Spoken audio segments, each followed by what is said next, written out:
Ugaliin na palaging maging bukas sa Panginoon.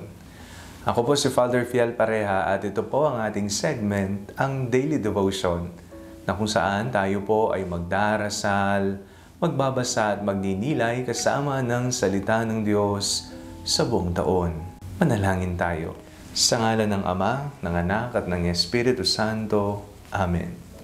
Halina, Banal na Espiritu, liwanagan mo ang aming puso at isip nang maunawaan at may sa buhay namin ang iyong salita.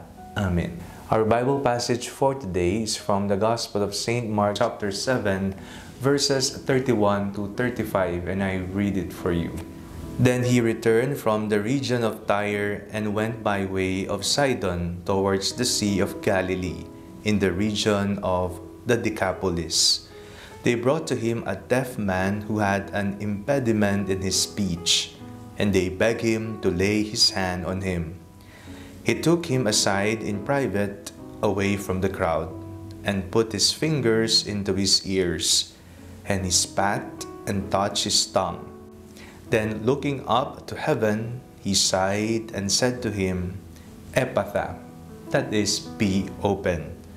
And immediately his ears were opened, his tongue was released, and he spoke plainly.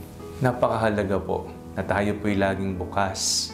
Bukas sa pagbabago, bukas sa mga makabagong pamamaraan. Kung titingnan po natin ang taong sarado, ay mahihirapang makisabay kung ano ang ibinibigay ng makabagong panahon.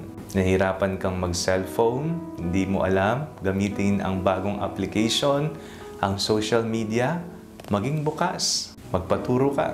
Hindi mo alam kung paano magtungo sa direksyon na iyong pupuntahan, magtanong ka. Maging bukas sa posibilidad ng pagtatanong para hindi ka maligaw. Hindi mo alam kung paano lutuin ang isang recipe, magpaturo ka. Maaaring magbasa ka ng mga cookbook o kaya naman sa isang taong marunong at biyasa sa pagluluto. Maging bukas at maging sa ating pag-uugali. Kung tayo po'y tinatama, kung tayo po ay pinagsasabihan at tinuturuan sa tama, maging bukas para baguhin ang masamang ugali. Napakahalaga ng pagbubukas. Sa ating pong binasang ebanghelyo sa araw na ito, napakinggan po natin kung paano may dinalang pipi sa ating Panginoong Jesucristo. Hindi siya makapagsalita. Ano po ang ginawa ng Panginoon? Siya'y pinagaling at sinabi ang mga katagang Ephphatha na nangangahulugang be open.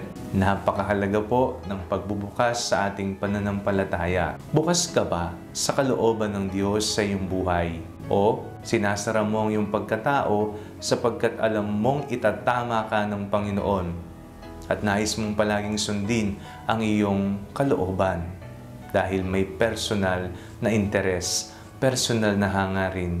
Maging bukas tayo sa Panginoon sapagkat wala namang pong masamang balak ang Diyos sa atin. Ang Kanyang plano ay palaging the best para sa ating lahat. Kaya naman, nang may kapakumbabaan, nang may bukas na puso, ialay natin ang ating buhay, mga hangarin sa ating Panginoon.